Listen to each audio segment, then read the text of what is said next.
years of hard training and actual battle experience in Spain and Poland had made the German army look invincible. But what about the British and French? First, let's take up the British. They started from scratch, but both at home and abroad, an army was growing. For not only Britain had declared war, Canada, Australia, New Zealand, South Africa, the whole British Commonwealth of Nations was also determined on victory over Hitlerism and all it stands for. And Britain had one weapon that was ready, the Royal Navy. Shortly after war was declared, it had swept German shipping from the high seas. And units of the British fleet were deployed at Suez, Malta, Gibraltar, in the Channel, and in the North Sea, blockading Germany. World conquest was impossible without running smack up against the rock called Britain. How to strike at that little island? That was the question. Between Britain and Germany stood not only France, but the little countries of Luxembourg, Belgium, Holland, Denmark, Norway, and Sweden. The people of these small neutral countries were peaceful, hard-working, and free. They knew they were in the middle and feared violation of their neutrality. Hitler knew this.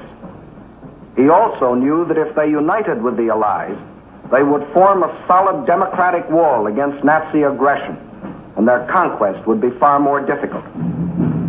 So before striking with his army, he used another weapon, the propaganda barrage, to confuse, to make them lose faith, to divide and conquer.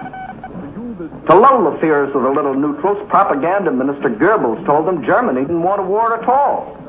It was Britain and France that caused all the trouble. Then it was Hitler's turn. In a speech on October 6, 1939, he made them all kinds of specific promises. To the Danes, he said, "We have concluded a non-aggression pact with Denmark." To the Norwegians, he said, "Germany never had any conflict with the northern states and has none today." To the Dutch, he said, "The new Reich has endeavored to continue the traditional friendship with Holland." And to the Belgians, he announced, "The Reich has put forth no claim which might in any way be regarded as a threat to Belgium." And while Hitler was making these promises, his generals were cold-bloodedly picking out the first victim, Norway. And why did they pick Norway? Its many steep inlets or fjords would make excellent U-boat bases, from which raiders could prey on British supply lines.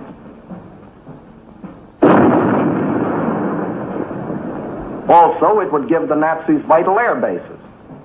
This is Scapa Flow, British naval base, and this the blockade fleet. At this time, the German-based bombers couldn't reach them. Possession of bases on Norway's western shore would bring these vital British defenses under easy bomber attack. But he couldn't take Norway without also taking tiny Denmark, the springboard for his attack.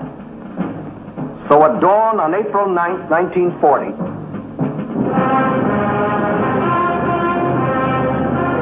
the German army rolled across the neutral borders of Little Denmark, and in a matter of hours it occupied the entire country.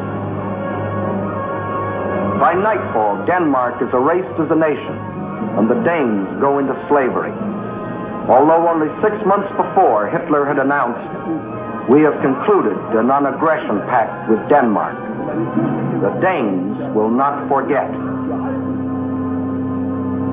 Meanwhile, in Norway, peaceful-looking German merchant ships like these had sneaked inside Norway's neutral waterway and tied up at all principal ports. That is, they looked like merchant ships. But if the Norwegians had had X-ray eyes, this is what they would have seen. The Trojan horse of ancient Greece brought up to date with new and deadlier weapons. At the precise moment that the Nazis overran Denmark, these quiet-looking ships sprang to life.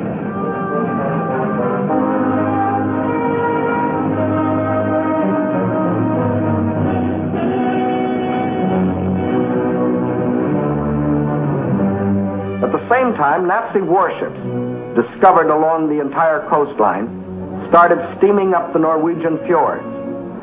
Ships, transports, tanks, men, planes, all flung themselves simultaneously upon a defenseless country.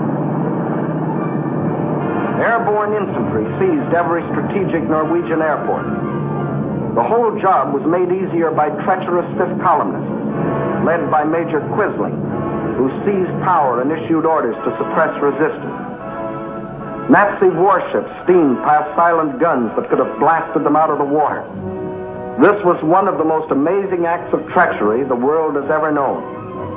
It brought Major Quisling international fame, making his very name synonymous with the word traitor. By the afternoon of April 9th, the Germans were in complete control of all 7 ports where they had landed in the morning.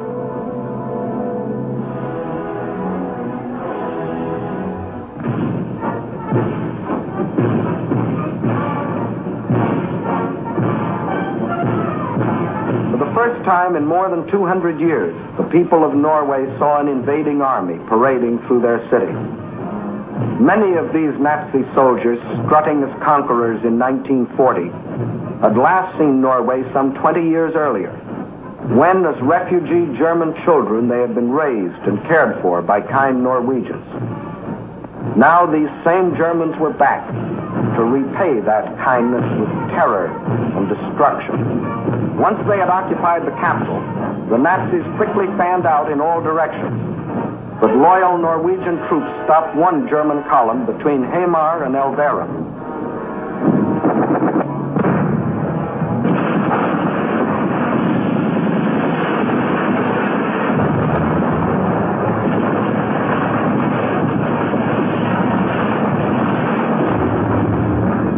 So the Germans brought up their bombers.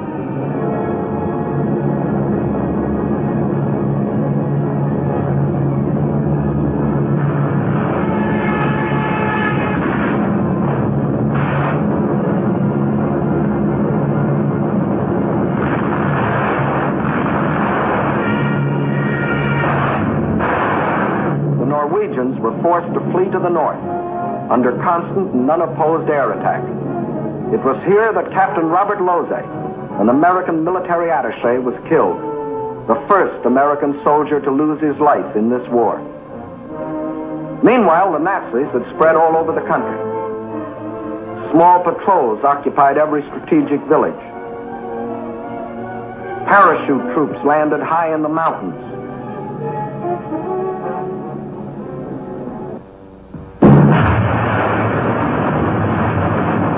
Unopposed bombing raids sent defenseless civilians fleeing in stark terror.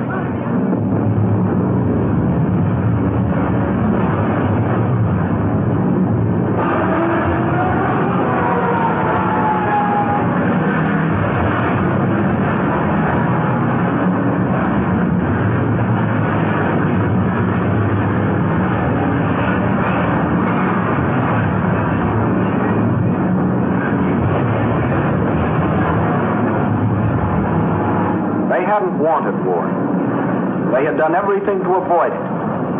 Hoping they could escape the Nazi scourge, they had compromised and tragically failed to unite with the other democracies. And now they faced the scourge defenseless and alone. For before the Allies could come to their aid, the Germans were in control of all principal ports. Regardless of this, British, French, and Polish contingents plunged in and made several landings along the Norwegian coast.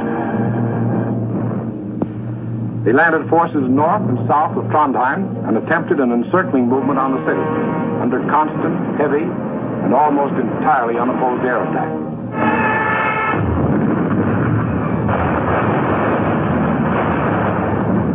Well, the scene of action was out of range of British fighter planes, so they brought up aircraft carriers.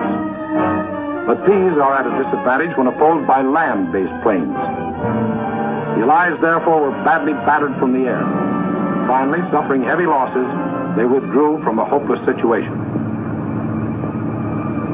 Further to the north, at Narvik, they met with better success, inflicting heavy naval losses on the Nazis.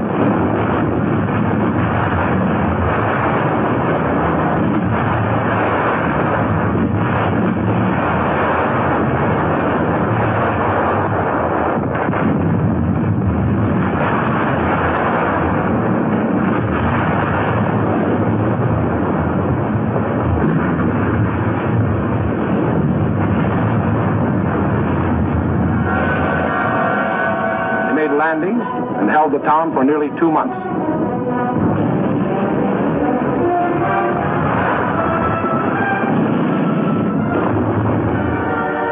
Incidentally, they also took their first prisoners of the present war. Again, the Nazis' overwhelming air superiority proved a deciding factor. And the Allies were forced to withdraw under terrific air bombardment.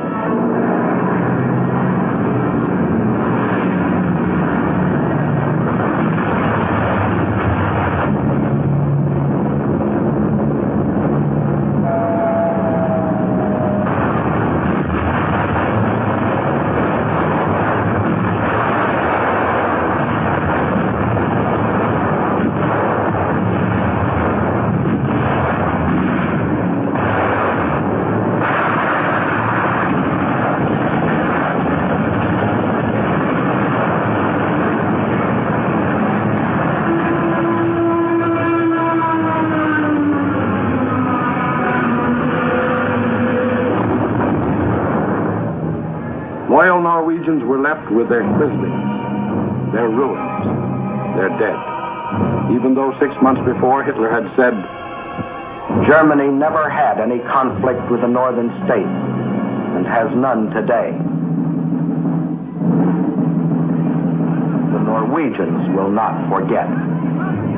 And Hitler had another victory. He had hijacked 2 more countries. The world wondered and sometimes marveled at this man's efficiency. Gangster Dillinger was efficient too.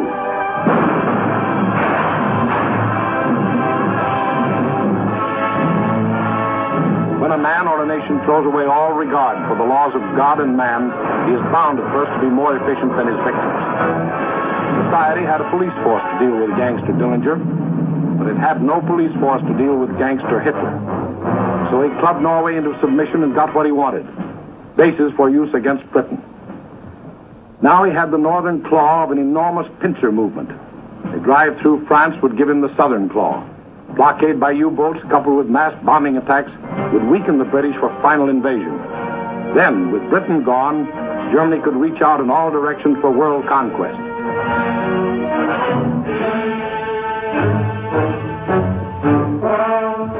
His next move must obviously be through France, to get his southern claw. Through France. How was she to face the onslaught?